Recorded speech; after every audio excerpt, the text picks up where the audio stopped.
పౌలు భక్తుడు కూడా అంటాడు, నేను నమ్మిన వాడిని నేను ఎరుగుదును గనక నేను సిగ్గుపడను, నేను చింతించను. నిజంగా పౌలు భక్తునికి ఎన్ని శ్రమలు వచ్చాయో తెలుసా? ఆయన ఒక పెద్ద లిస్ట్ ఇస్తాడనమాట. ఆయన ఎన్ని శ్రమలు పడ్డాడో. ఏమండి 2 కొరింథీ 11:23 నుంచి. ఆ! క్రీస్తు ఆ! మరి అనేక పర్యాయములు చెరసాలలో ఉంటిని. అనేక పర్యాయములు ప్రయాసపడ్డానంటున్నాడు. అనేక పర్యాయాలు చాలాసార్లు చెరసాలలో ఉన్నానంటున్నాడు. ఆ! అపరిమితముగా దెబ్బలు తింటిని. అపరిమితముగా ఎలాంటండి దెబ్బలు తినింది? పరిమితం. అపరిమితం అంటే పరిమితం లేదు. లెక్క లేకుండా తిన్నాడు దెబ్బలు. అపరిమితముగా దెబ్బలు తింటిని. అనేక మారులు ప్రాణాపాయములలో ఉంటిని. అనేక మార్లు ప్రాణాపాయములుంటిని. యూదుల చేత 5 మారులు ఆ! ఒకటి తక్కువ 40 దెబ్బలు తింటిని. 5 సార్లు అంటే 39 దెబ్బలు లెక్కన 5 సార్లు దెబ్బలు తిన్నాడు. అది చూడండి, లిస్ట్ చూడండి ఇంకేమని చెప్తాడు. ముమ్మారు బెత్తములతో కొట్టి, బెత్తములతో కొట్టిరి, ఒకసారి రాళ్లతో కూడా కొట్టబడ్డా. ఒకసారి రాళ్లతో కొట్టబడితేనే రాళ్లతో కొట్టి చచ్చిపోయాడని ఈడ్చి ఊరు బయట పడేశారు తీసుకెళ్ళి.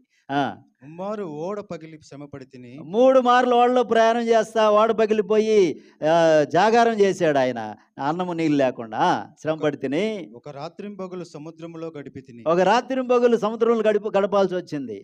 అనేక పర్యాయములు అనేక సార్లు ప్రయాణములలోను నదుల వలనైన ఆపదల్లోను. ఆపదల్లో నదుల వల్ల ప్రయాణాల ఆపదలు, దొంగల వలనైన ఆపదల్లోను. దొంగల వల్ల కూడా ఆపదలో చిక్కున్నాడు. నా స్వజనులనైన ఆపదల్లోను. అవును, యూదులు స్వజనులే వ్యతిరేకంగా లేచి చంపాలనుకున్నారు ఆపదల్లోను. అన్యజనుల వలనైన ఆపదల్లోను. అన్యజనుల ప్రాంతానికి వెళ్ళి సువార్త ప్రకటిస్తే ఆ ఫిలిప్పి పట్టణంలో కొట్టి చెరసాలు వేసినట్టుగా అలాంటి ఆపదలు ఎన్నో వచ్చినాయి ఆయనకి.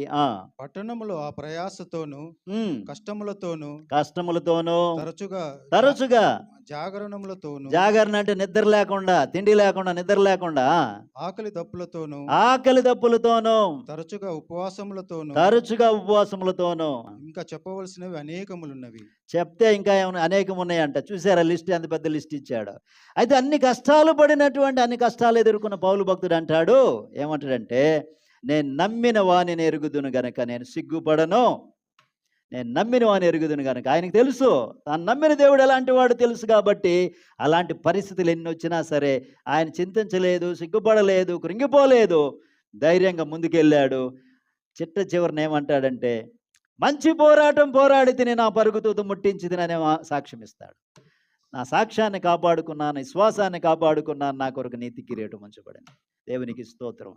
తాను నమ్మిన దేవుడు ఎవరో ఎరుగు కాబట్టి పౌలు భక్తుడు అలాంటి ఎన్నో పరిస్థితులు వచ్చినా సరే వాటన్నిటిలో కూడా ఎక్కడ కూడా విశ్వాసాన్ని పోగొట్టుకోకుండా, కృంగిపోకుండా, చింతించకుండా వెళ్ళాడు, ముందుకెళ్ళాడు. లాస్ట్లో ఆయన చెప్పిన మాట, నేను నమ్మిన దేవుడు ఇదిగో మంచి పోరాటం పోరాడడానికి నాకు సహాయం చేశాడు, ఈ పరుగును తుదముట్టించడానికి, ఈ ప్రయాణాన్ని తుదముట్టించడానికి నాకు సహాయం చేసినాడని చెప్పి సాక్ష్యం ఇవ్వడం మనం చూస్తుంటున్నాం. కాబట్టి ప్రియులారా గమనించండి, వీళ్ళు ఇక్కడ ఆందోళన పడడానికి ఈయనెవరో, ఎందుకంటే అర్థం కాల ఆయన ఎవరో వాళ్ళకి.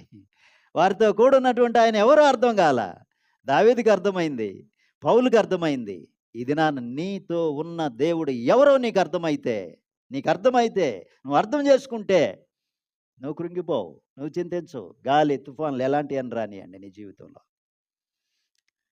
నీలో ఉన్నవాడు లోకములో ఉన్నవానికంటే గొప్పవాడని నువ్వు అర్థం చేసుకుంటే నువ్వు కృంగిపోని అవసరంలే, కృంగిపోవు. కాబట్టి ప్రియులారు గమనించండి, ఇది మన జీవిత యాత్రలో యేసయ్య మనతో ఉన్నాడా?